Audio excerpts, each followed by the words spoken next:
अस्सलाम वालेकुम, मैं हूं रेहान तारिक और आप देख रहे हैं दस्तक। सियासी हलकों में फिर से डील की बाज़गश सुनाई दे रही है। तहरीक इंसाफ के हवाले से यह तासुर उभर रहा है कि वो एहतजाज, जलसों और फिर इदारों के खिलाफ महाजराई और आपस की तकसीम की वजह से कोई बड़ी सियासी कामयाबी हासिल नहीं कर सकी है। ज़ाहिर है पीटीआई अब तक बानी पीटीआई को रिहा कराने में नाकाम रही है। वकला भी आपस में तकसीम दर तकसीम नज़र आ रही है, आपस में दस्तो गरेबा नज़र आते हैं। यहाँ तक कि वकला पर बानी पीटीआई के केसेस में गैर संजीदगी दिखाई देने का इल्ज़ाम भी लग रहा है। यानी हर तरह के हरबे आजमाने और पार्टी में धड़ेबंदी की वजह से पीटीआई बानी पीटीआई को कोई रिलीफ नहीं दिला सकी है। यही वजह है कि तहरीक इंसाफ के हवाले से ये तासुर उभर रहा है कि वो एक बार फिर इस्टेब्लिशमेंट के साथ अपनी कुर्बतें बढ़ाने की कोशिश कर रही है। और वज़ीर आला अली अमीन गंडापुर, जो माजी में भी बानी पीटीआई और इदारों में तनाव को कम करने के जतन करते रहे, वो फाहमत की कोशिश करते दिखाई दे रहे हैं। यहाँ तक कि अली अमीन गंडापुर बजाते खुद बैकडोर राब्तों से मुतालिक बड़ा एतराफ़ कर रहे हैं। वो कहते हैं कि बानी पीटीआई पाकिस्तान की खातिर सबको माफ़ करने के लिए तैयार है। यहाँ तक कि इस्टेब्लिशमेंट ने भी रजामंदी जाहिर कर दी। अब देखा जाए तो अली अमीन गंडापुर बहुत बड़ा दावा कर रहे हैं। सवाल ये कि क्या अली अमीन गंडापुर का ये दावा दुरुस्त हो सकता है? तो इस हवाले से ये तो मुमकिन है कि पीटीआई ने फिर से को बैकडोर राब्ते शुरू कर दिए हों क्योंकि तहरीक इंसाफ के पास बज़ाहिर इसके अलावा कोई ऑप्शन नज़र नहीं आता। और इससे भी बढ़कर बानी पीटीआई के इदारों के हवाले से बयानात पे फिल वक्त महदूद हो गए और पीटीआई के कई रहनुमा बानी पीटीआई को पहले ही इदारों से महाजराई कम करने और अपने एक्स अकाउंट के कंट्रोल को पाकिस्तान में लाने का मशवरा दे चुके हैं। तो ऐसे में ये मुमकिन तो है कि बानी पीटीआई की खामोशी किसी खास मकसद के लिए हो। और उससे बढ़कर अहम बात यह है कि अभी हाल ही में इस्लामाबाद हाई कोर्ट के फैसले की रोशनी में बानी पीटीआई से मुलाकात के बाद मीडिया के सामने उनके पैगाम को ना पहुँचाने के हवाले से सलमान अकरम राजा ने अंडरटेकिंग भी दी है। और सलमान अकरम राजा तो ये दावा कर रहे हैं कि उन्होंने इस अंडरटेकिंग के हवाले से बानी पीटीआई को एतमाद में लिया है। अगर उनका ये दावा दुरुस्त है तो इसका मतलब ये हुआ कि पसे पर्दा ज़रूर कुछ हलचल हो रही है, जिसका इंदिया अली अमीन गंडापुर दे रहे हैं। लेकिन सवाल ये भी अहम है कि क्या बानी पीटीआई 9 मई पर माफ़ी मांगेंगे और क्या माफ़ी मांगे बगैर तहरीक इंसाफ को बैकडोर राब्तों में कोई कामयाबी मिल सकेगी? ज़मीनी हक़ाइक़ देखें तो पीटीआई को अगर रिलीफ लेना है तो इसके लिए उसके पास वाहिद ऑप्शन तो यही नज़र आता है कि वो इदारों से मसालियत करे, महाजराई को कम करे, क्योंकि बज़ाहिर तहरीक इंसाफ के पास कोई हिकमत अमली at this point in time नज़र नहीं आती कि वो हुकूमत के खिलाफ को मौसर एहतजाज या तहरीक चला सके। और अहम बात यह भी है कि पीटीआई का वर्कर और वोटर भी पीटीआई की आला क़यादत से मायूस नज़र आ रहा है और इसका एतराफ़ खुद पाकिस्तान तहरीक इंसाफ के रहनुमा कर रहे हैं। वो इस वक्त पाकिस्तान तहरीक इंसाफ के रहनुमा सेनेटर हुमायूं मोहम्मद साहब ने भी ज्वाइन किया है। अस्सलाम वालेकुम सेनेटर साहब, बहुत बहुत शुक्रिया आपके वक्त के लिए। सेनेटर साहब, क्या ये खबर दुरुस्त है कि हाल ही में पाकिस्तान तहरीक इंसाफ का कोई बैकडोर राब्ता हुआ है और उसमें कोई मस्बत पेशरफ्त भी सामने आई है? बिस्मिल्लाहिर्रहमानिर्रहीम, यका नाबुदो व यका नस्तईन। देखिए जी, ये चीज़ जो मीडिया पे आई है अली अमीन के लिहाज से वही हमने सुनी है, उसको वेरीफाई अली अमीन ही कर सकते हैं और मुझे नहीं मालूम कि किसी और ज़राए से उसकी कंफर्मेशन हो सकती है। So to the best of my knowledge I am not aware of anything. However, ये कह देना कि बैकडोर ज़राए से कभी कोई बातचीत नहीं हो रही, ये कभी मुमकिन नहीं है। मुमकिन इसलिए नहीं है कि पाकिस्तान में 70 से 80% लोग जो है ना, जो किसी भी इदारे की हम जब पाकिस्तान की पॉपुलेशन की बात करते हैं तो वो चीज़ रिफ्लेक्ट होती है हर जगह पे, हर इदारे में, हर जगह पे। वहाँ पे पाकिस्तान तहरीक इंसाफ को पसंद करने वाले, इमरान खान को चाहने वाले और जो भी मिसअंडरस्टैंडिंग या जो भी एक गलत फहमियाँ या जिस लिहाज से भी है उसको दूर करने की कोशिश के लिए हर एक कोशिश कर रहा होगा, हर जगह पे कोशिश कर रहा होगा, जिसका जितना बस होगा उतना कर रहा होगा। और ये सारे के सारे, ये याद रखें, ये सारे के सारे जो होते हैं ना, ये ज़राए ऐसे होते हैं कि जिसको आप ऑफिशियल ज़राए नहीं कहते, ये जान पहचान होती है कोई और उस तरीके से कोई और। अगर उस दौरान में कहीं किसी ने कोई जगह कुछ कर लिया तो जाहिर है उसमें हो गया होगा, मैं उसका कुछ कह नहीं सकता। So I can not deny it, लेकिन मैं इसको एक्सेप्ट भी नहीं करता कि एज ऑफ टुडे मुझे नहीं मालूम कि इस तरह की कोई बात हुई है या जब तक पूरी कंफर्मेशन मेरे पास ना आ जाए। जी, लेकिन बानी पीटीआई की जो खामोशी है उसको भी इसी कॉन्टेक्स्ट में देखा जा रहा है कि सलमान अकरम राजा साहब या वकला टीम ने जो इस्लामाबाद हाई कोर्ट में अंडरटेकिंग दी और उस अंडरटेकिंग में कहा कि प्रेमिसेस के अंदर कोई बात नहीं होगी, बानी पीटीआई का पैगाम उस तरीके से नहीं आएगा, तो क्या इसको भी उसी कॉन्टेक्स्ट में, उसी तनाजुर में देखा जाए? मेरे ख्याल में इसको उस तनाजुर में ना देखा जाए। इसकी दो वजूहात हैं। एक वजह यह है कि सबसे पहले तो इमरान खान के साथ मुलाकातें ही नहीं हो रही, तो इस वजह से उनकी कोई चीज़, उनको वहाँ इंफॉर्मेशन भी सही नहीं आ रही, बल्कि वो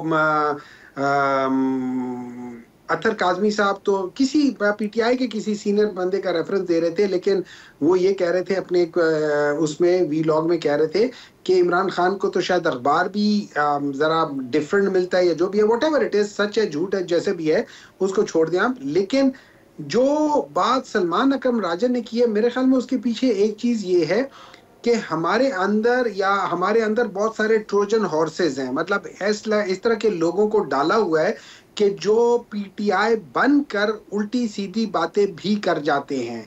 और चूंकि बड़ा आसान तरीका है ना, मैं अपने अब मेरा जो जो क्या कह सकते हैं उसे निशान होगा मेरे फोन पे या मेरे किसी ट्विटर हेड पे, और उसमें मैं पीटीआई का झंडा लगा दूं तो 100% लोग तो समझेंगे कि ये पीटीआई का बंदा है। तो उस बेसिस के लिहाज से उन्होंने कहा है कि सिर्फ चंद लोग या कुछ चीजें हमने अपनी तरफ से जरा फिल्टर की हैं ताकि जब हमारे ऑफिशियल अकाउंट से कोई चीजें जाए तो उसके अंदर इबाम ना हो। और मैं ये समझता हूँ ये बात चीजें अच्छी बात है। देखिए लोग क्या कहते हैं क्या नहीं कहते, एज अ तरीके इंसाफ मेरा उससे कोई ताल्लुक नहीं है। हर एक इंसान की अपनी एक राय है, वो उसकी राय का इजहार कर सकता है, वो कैसे भी करे ये उसकी जिम्मेदारी है। पाकिस्तान तरीके इंसाफ एज अ पॉलिटिकल पार्टी हमारी एक राय है। हम लोग अगर अगर कोई ये कहता है कि हम लोग बाज चीजों के ऊपर क्रिटिसाइज करते हैं तो हम लोग विद इन कॉन्स्टिट्यूशनल क्रिटिसाइज करते हैं कि यार ये रोल कॉन्स्टिट्यूशनल है, ये रोल कॉन्स्टिट्यूशनल अच्छा सेनेटर साहब, पहली बात तो आपने कहा कि अगर बानी पीटीआई की मुलाकात नहीं हो रही, तो बानी पीटीआई की लीगल टीम से मुलाकात तो तवातुर से हो रही है और उसमें सलमान अकरम राजा साहब भी शामिल हैं जो सेक्रेटरी जनरल है, और फिर जाहिर है वो फैसले भी ले रहे हैं। हाल ही में लीगल टीम से जो लोगों को निकाल बाहर किया गया है, जाहिर है ये उन्होंने ही किया है बतौर सेक्रेटरी जनरल, उनके दस्तखत के साथ नोटिफिकेशन हुआ है। नहीं नहीं नहीं नहीं, एक बात याद रखें, एक बात मिक्स ना करें। Salman Akram Raja as a secretary general political party के लोगों को निकालने के लिए भी उनसे वो एक तरीका होता है, उसके बगैर कोई निकाल नहीं सकता हर जगह पे निकालने का। अच्छा जो पॉलिटिकल टीम है उसके जो चीजें होंगी वो इमरान खान के पास है और बुशरा बेगम के पास है, वो आपस में जैसे मर्जी डिसाइड करे कौन हमें रिप्रेजेंट करते हैं, वो उधर तक है, उसमें मेरा निकाल के सलमान अकरम राजा या किसी शख्स के भी कोई उसके अंदर कोई से होगी, ये एक चीज है। नंबर 2, विद इन पार्टी बिल्कुल सलमान अकरम राजा साहब सेक्रेटरी जनरल हैं और गौहर साहब जो है चेयरमैन है, लेकिन ये सिर्फ 2 शख्सियात हैं। ये याद रखें कि जब भी कोई पॉलिटिकल टीम होती है, जब होती है उसमें कम से कम 10-12 बंदे, एक किस्म का कैबिनेट होता है या एक किस्म के जो जो डिसीजन मेकिंग होती है वो 10-15-20 बंदे 25 बंदे बैठे होते तब करते। तो अगर इमरान खान के साथ 8-10 बंदे, जिसमें हमारे जो पार्लिमानी लीडर्स हैं, जिसमें हमारे ऑपोजिशन लीडर्स हैं, जिसमें हमारे सूबों के प्रेसिडेंट्स हैं, ये 7-8-10 बंदे और 1-2 जैसे असद कैसर है, उसके पास कोई ओहदा नहीं है इस वक्त एज ऑफ नाउ पार्टी का, लेकिन सीनियर आदमी है। इस किस्म के लोग जब तक जाके उनके साथ मिल के बैठ के बात ना करें, हमारे जो मीडिया के वो इंचार्ज हैं, जब तक शेख साहब हैं, जब तक वो देखिए अब आपकी इस गुफ्तगू से एक क्वेश्चन अराइज होता है सेनेटर साहब कि असद कैसर साहब बहुत सीनियर आदमी है, सीजन पॉलिटिशियन है, लेकिन जाहिर है उनके पास अभी कोई ओहदा नहीं है, ओहदा अभी लीगल टीम के पास है या वो लोग जो लीगल मैटर्स को भी देखते हैं उनके पास ओहदे भी मौजूद हैं। ये एक बहुत बड़ा एक सवालिया निशान है पाकिस्तान तहरीक इंसाफ के अंदर जो तकसीम है उसके ऊपर।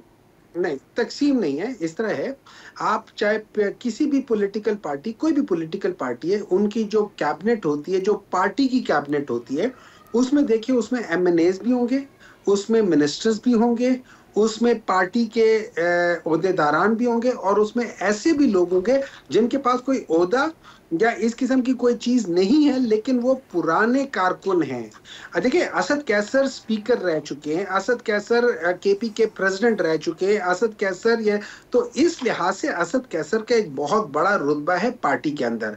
तो इस किस्म के लोगों का होना, शिबली फराज जो है सेनेट के अपोजिशन लीडर है, उमर अयूब जो है वो अपोजिशन लीडर है, इन 3 का तो कम से कम बनता ही बनता है, अगर बाकी नहीं बनता उसके अलावा फिर बाकी। तो ये सारे कोई 5-6-7-8 बंदे जाके बैठ के बात करें और उसके बाद शेख वकास है, ही इज वो हम लोगों का वो है, ये एक किस्म का इंफॉर्मेशन मिनिस्टर है, हमारा इंफॉर्मेशन सेक्रेटरी है, इन 4 बंदों का तो कम से कम बनता है कि जाके उनके साथ बात करें, तो फिर कोई बात बनती है। वरना मेरे लिहाज से वो जो, मैं तो एज अ लॉयर जाके कोई बात भी कर सकता हूं, लेकिन जब हम कोई पॉलिटिकल डिस्कशंस करते हैं तो उसके लिए तभी तो कहते हैं कलेक्टिव जो विजडम होती है उसमें 2 बंदे तो नहीं यही होते, बात है ना उसमें सेनेटर कम से साहब, कम ये इनकी 15-20 मुलाकातें बंदे। तवातुर से नहीं हो रही और जाहिर है कि इनके फैसलों में भी जान नहीं होगी, क्योंकि सलमान अकरम राजा साहब बानी पीटीआई का कोई ना कोई पैगाम लेकर आते हैं, या अलीमा खान साहिबा के साथ अगर मुलाकात हो जाए तो वो पैगाम लेकर आती हैं।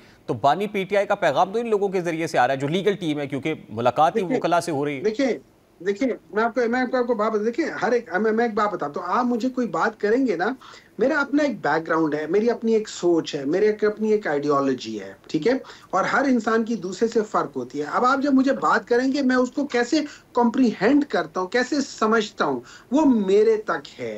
देखिए ये जो अब वो जो मेरे तक है, अब अगर मैं उस चीज को आगे बयान करूंगा और मेरे साथ एक और बंदा होगा, उसका बैकग्राउंड, उसका एक्सपीरियंस डिफरेंट होगा, हम दोनों की कॉम्प्रीहेंशन या समझ उस बात की कि जो इमरान खान के मुख्तलिफ हो सकती है।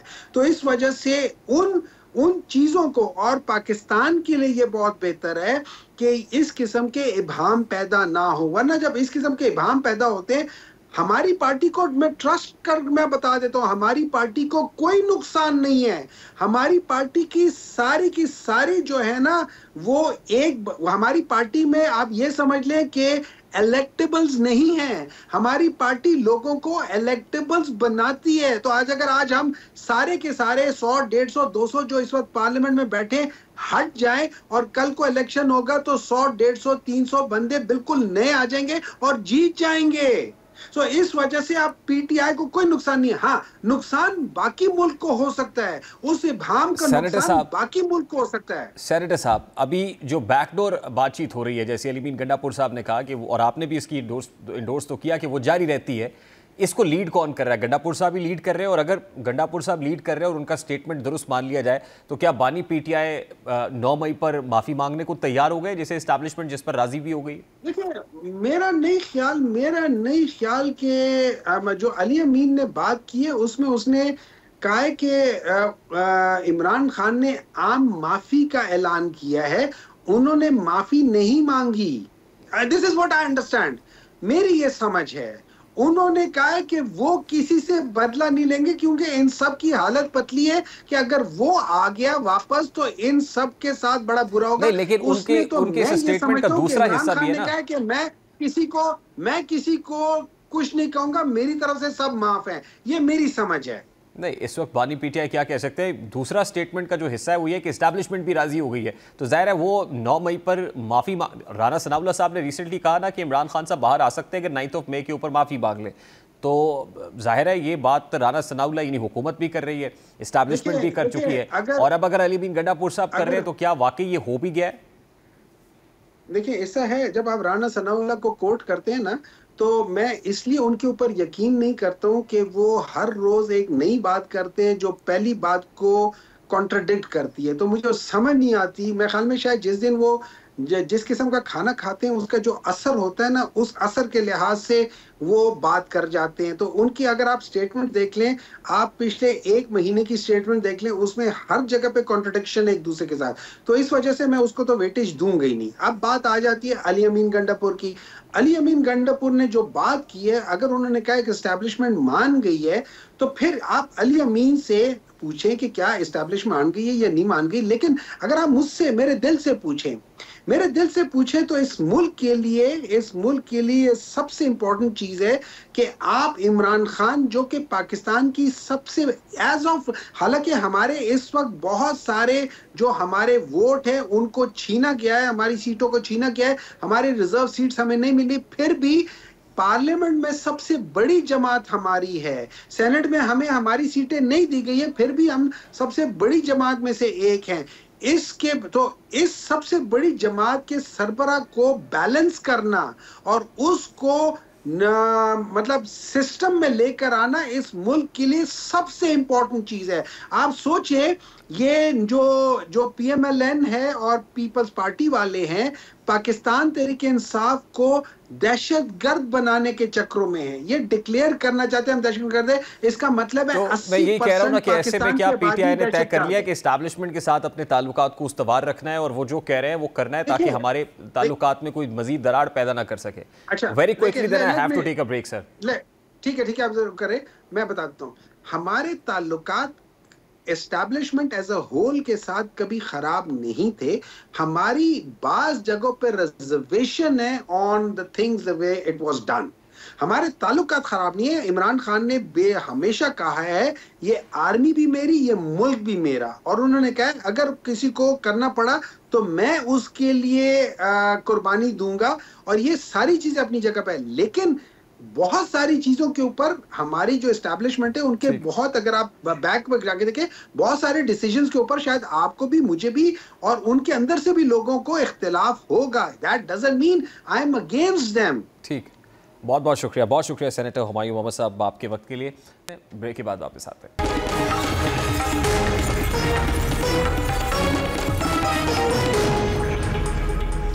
आजकल ताज़ीरात पाकिस्तान की दफ़ा 295 खबरों में है, ख़ासतौर पर यूट्यूबर रजब भट्ट के केस के बाद, जिसमें इल्ज़ाम लगाया गया था कि वो 295 नाम की खुशबू लॉन्च करके, को परफ्यूम लॉन्च करके तौहीन रिसालत के कानून के मरतकब हुए हैं, जिस बाद उनके खिलाफ लाहौर में FIR का इंदराज हुआ।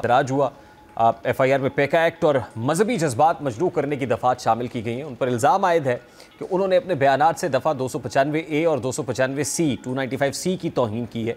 इस तनाज़े के बाद, यानी बेसिकली ये दफ़ात जो हैं वो लगती हैं, और इस तनाज़े के बाद रजब भट्ट उम्रा करने मक्का मुकर्रमा पहुँचे और खाना काबा के सामने खड़े होकर एक वीडियो बनाई जिसमें हालत एहराम में माफ़ी मांगते हुए उन्हें देखा गया। अब ये साहब हमेशा तनाज़ात में घिरे रहे हैं। गुज़श्ता बरस दिसंबर में लाहौर की पुलिस ने रजब भट्ट को लाइसेंस के बगैर शेर का बच्चा और असला रखने पर गिरफ्तार किया। ये इल्ज़ाम भी आया कि सोशल मीडिया पर वो अपने कंटेंट के ज़रिए नौजवान नस्ल को गुमराह करते हैं। अक्सर टिकटॉक सेशंस में रजब भट्ट गालम गलोच करते भी नजर आते हैं। अब ये तमाम बातें उनको मुतनाज़ा बना रही हैं और अब इन पर तौहीन रिसालत के कानून की खिलाफ वर्जी का भी इल्ज़ाम लग गया है। अब रजब भट्ट पर जो FIR दर्ज हुई है उसके मतन के मुताबिक रजब भट्ट ने अपनी वीडियो में कहा है कि उनके उस्ताद सिद्धू मूसेवाला पर भी 295 दफ़ा लगी थी और उन पर भी 295C और 295A की दफ़ा लगी। दरख्वास्त गुजार ने इल्ज़ाम आयद किया है कि रजब भट्ट ने कहा है कि वो 295 के नाम से अपना परफ्यूम भी लॉन्च करने जा रहे हैं। अब लाहौर पुलिस ने दरख्वास्त पर पेका एक्ट 2016 के तहत मुकदमा दर्ज करके कार्रवाई का आगाज़ कर दिया है और पुलिस का कहना है कि मामले की मुकम्मल तहकीकात जारी हैं और कानून के मुताबिक कार्रवाई अमल में लाई जाएगी। अब दूसरी जानिब रजब भट्ट के वकील इरफान हैदर नकवी ने इस हवाले से अपने बयान में कहा है कि लाहौर में FIR दर्ज होने से कबल एक FIR कराची में भी 295A की दफ़ात के तहत दर्ज हुई थी। रजब भट्ट को इल्म नहीं था कि 295 क्या है, तो इस वजह से रजब भट्ट ने कह दिया कि उन पर भी 295 लगी और उनके उस्ताद सिद्धू मूसेवाला पर भी लगी। रजब भट्ट इंडिया के पंजाबी गुलकार सिद्धू मूसेवाला के फॉलोअर हैं, वो अपने आप को उसका फॉलोअर कहते हैं और सिद्धू मूसेवाला के गानों में पंजाब के कल्चर को लेकर जोश और वलवला होता था, इसलिए कई नौजवानों की तरह रजब भट्ट भी सिद्धू मूसेवाला के फ़ैन है। अब ये भी कयास आराइयाँ की जा रही हैं कि रजब भट्ट मुल्क छोड़कर चले गए हैं और उनकी एक वीडियो भी वायरल हुई है जिसमें वो ये कहते हुए नजर आते हैं कि आज लाहौर में खरी रात है। अब ये वाज़ेह नहीं है कि ये पैगाम किस हवाले से था। ऐन मुमकिन है कि ये पैगाम उस वक्त का हो जब वो उम्रे की अदायगी के लिए सऊदी अरब रवाना होने वाले थे, जब वज़ीर इत्तलात पंजाब उस्मा बुखारी से सवाल पूछा गया कि रजब भट्ट मुल्क में है या नहीं, उनके मुकदमे का क्या बनेगा, तो इस पर उस्मा बुखारी ने क्या जवाब दिया, ज़रा वो भी आपको दिखाते हैं।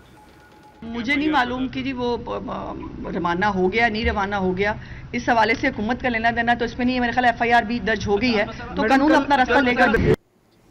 इस सारे मामले पर बात करने के लिए रजब भट्ट के जो लॉयर हैं इरफान हैदर नकवी साहब इस वक्त हमारे साथ स्टूडियोज़ में मौजूद हैं। इरफान हैदर साहब, अस्सलाम वालेकुम, बहुत बहुत शुक्रिया आपके वक्त के लिए।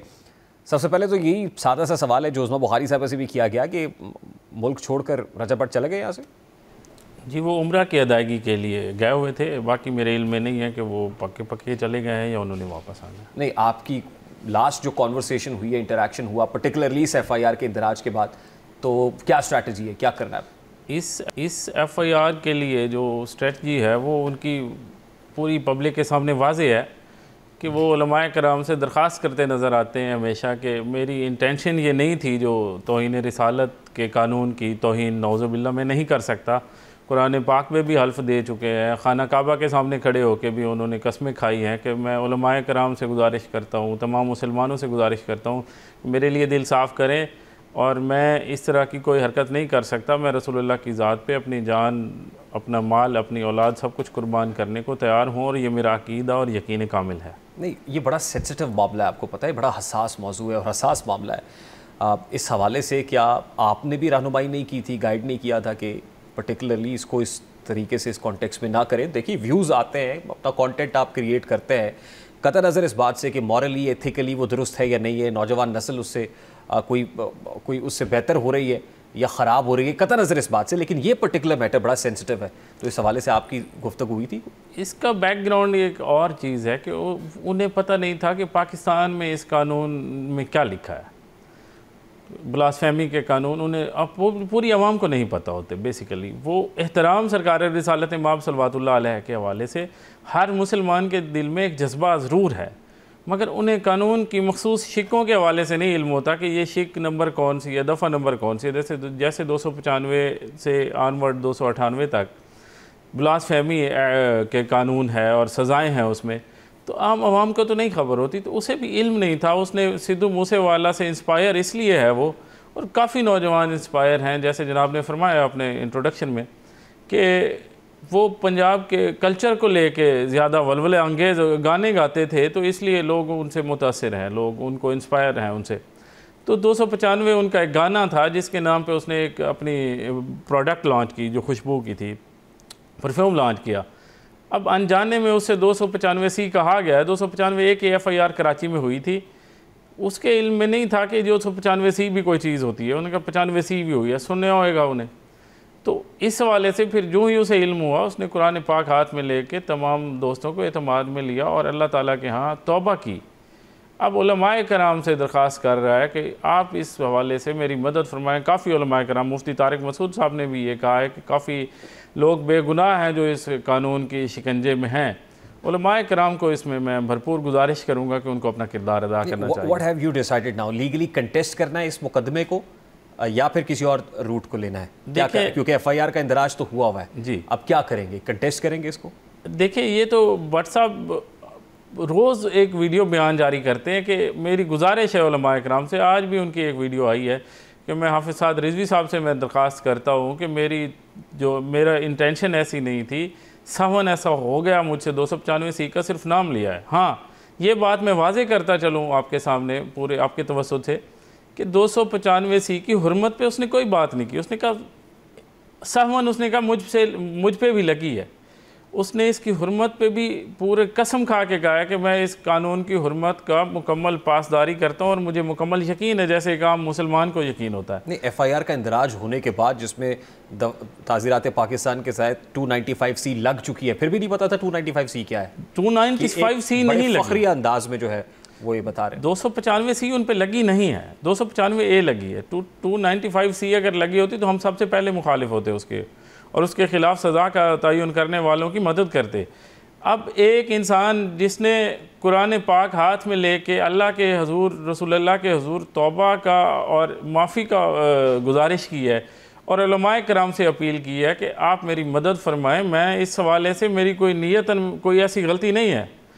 एक आमदन गलती होती है जिस पे बंदा डट जाता है, वो काबिल सज़ा है। जो एक बंदा भूल चूक में अगर रोज़ा भी टूट जाए आजकल रमज़ान शरीफ में, तो उलमाए कराम के तमाम मसालिक मुतफ़क़ हैं इस पे कि जो भूल चूक में काम हो उससे रोज़ा टूटता नहीं है। जब रोज़ा नहीं टूटता, ऐसी कई मिसालें हैं रसूलुल्लाह की ज़िंदगी में कि माफ़ करना उनकी एक शान है।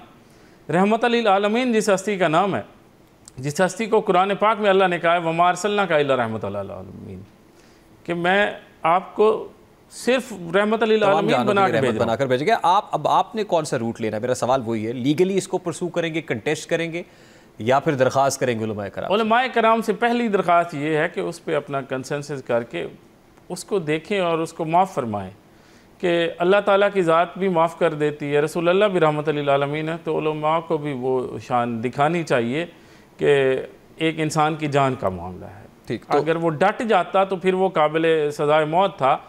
अगर डटा नहीं है, उसे एहसास है कि मुझसे गलती से एक लफ्ज़ बोला गया 295C, तो लफ्ज़ बोलने में तो कोई मेरे ख्याल में ताज़ीर नहीं। तो उस वक्त तक जब तक यहाँ से कोई सिग्नल नहीं आता है, वो फैसला कर चुका है कि बाहर ही रहना है?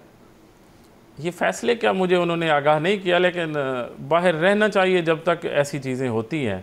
जब तक उलमाए कराम ख़ास तौर पे अपना बयान नहीं देते, हाफिज़ साद साहब से भी दरख्वास्त करते हैं, मैं आपके तवज्जुह से भी अर्ज़ कर रहा हूँ कि उन्हें भी देखना चाहिए कि इस मामले की संगीनी क्या है और इसमें नरमी कितनी बरत सकते हैं वो। ठीक, तो वो जो मैसेज था कि मैं आज आखिरी दिन है या आखिरी रात है लाहौर पे, वो इसी नीयत से था कि अब तभी वापसी होगी जब यहाँ से कोई ग्रीन सिग्नल होता है या कोई गुंजाइश पैदा होती है। जब इतने लोग उनके ख़िलाफ़ बयानबाजी कर रहे हों तो बेहतर है कि उन्हें बाहर रहना चाहिए। ये आप बतौर वकील भी मशवरा दे रहे हैं?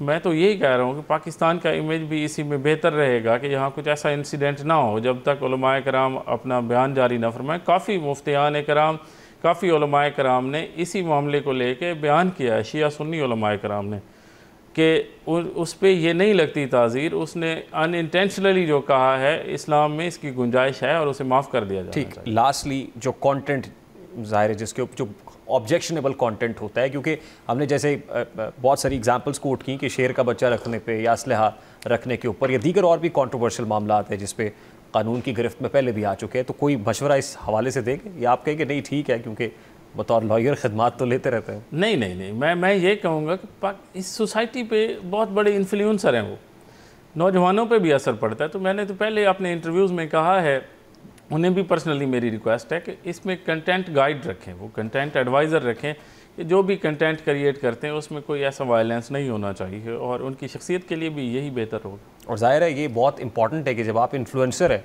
और इस तरह का कंटेंट कर रहे हैं तो एटलीस्ट जो ये सेंसिटिव मामला है इस पर किसी से पूछ लेना चाहिए ना, अपने लॉयर से बात कर लें कि ये शक किस मुताल्लिक है, या और कोई सब्जेक्ट जिसके ऊपर एकेडमिक गुफ्तगू करनी है आप उस पर्टिकुलर सब्जेक्ट के एक्सपर्ट से पूछ लें कि ये किस मुताल्लिक है, गाइडेंस ले लें, क्योंकि अब ज़ाहिर है रीच आपकी बहुत ज़्यादा है, आवाज़ मैसेज तक जाती है। वो कहते हैं कि अक्ल जो है ना वो बादाम खाने से नहीं आती, चोट खाने से आती है। तो अब उन्हें ये अंदाज़ा हो गया है इस बात का कि उन्हें कंटेंट एडवाइज़र ज़रूरी है। इसके बाद रजब भट्ट, मुख्तलिफ रजब भट्ट होगा यकीनन इंशाल्लाह होगा और उसे होना चाहिए। अगर अपनी जान अजीज़ है या उसे अल्लाह के यहाँ अपने आप को सुरखरू रखना है और आवाम के सामने भी बतौर इंसान को चोट खा के संभल जाना चाहिए। इरफान हैदर नकवी साहब, मुझे ब्रेक लेने का कहा जा रहा है, thank you very much. Rajab Bhatt के लॉयर इरफान हैदर नकवी हमारे साथ मौजूद थे। Let's take a very quick short break और ब्रेक के बाद वापस आते हैं।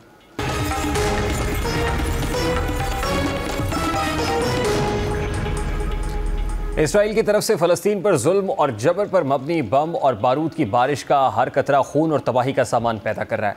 हालिया जंगबंदी माहिदे और यरगबालियों की रिहाई जैसे इकदामात ने कुछ देर के लिए इसराइली तशद्दुद को थाम कर रखा है, लेकिन अब एक बार फिर ये दहशतगर्द रियासत जंगबंदी माहिदे को पायमाल करते हुए निहत्ते फ़लस्तीनियों का मुसलसल खून बहा रही है। गज़ा की वजारत सेहत के मुताबिक इस जंग में 50,082 फ़लस्तीनी शहीद हो चुके हैं, लेकिन इतनी जानी और माली कुर्बानियाँ देने के बावजूद फ़लस्तीनी फिर से अपने तबाहशुदा घरों को बसाना चाहते हैं।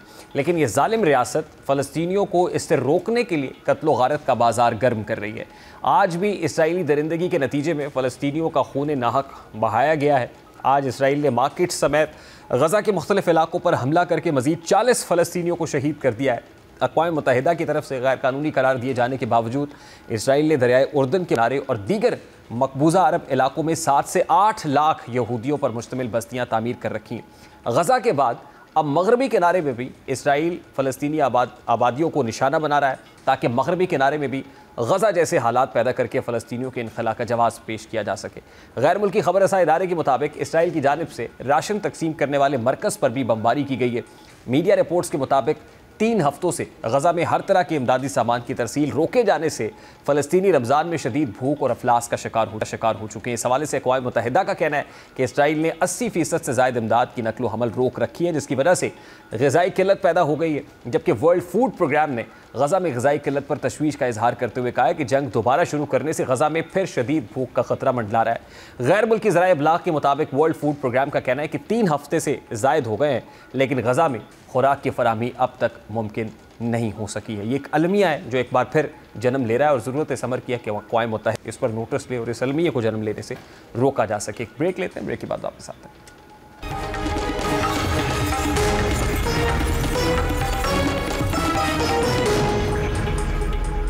प्रोग्राम का वक्त ख़त्म होने में चंद सेकंड्स बाकी और मुमकिना तौर पर यह रमज़ान मुबारक का आखिरी प्रोग्राम होगा। आपसे मुलाकात क्योंकि अगले हफ्ते होगी और मुमकिना तौर पर जब मुलाकात हो तो ईद हो, तो पेश की आप सबको ईद मुबारक, इस उम्मीद और इस दुआ के साथ कि ये ईद पाकिस्तान और अहले पाकिस्तान के लिए खुशियों भरी ईद हो। अपना बहुत सारा ख्याल रखिएगा। मुझे इजाज़त दीजिए।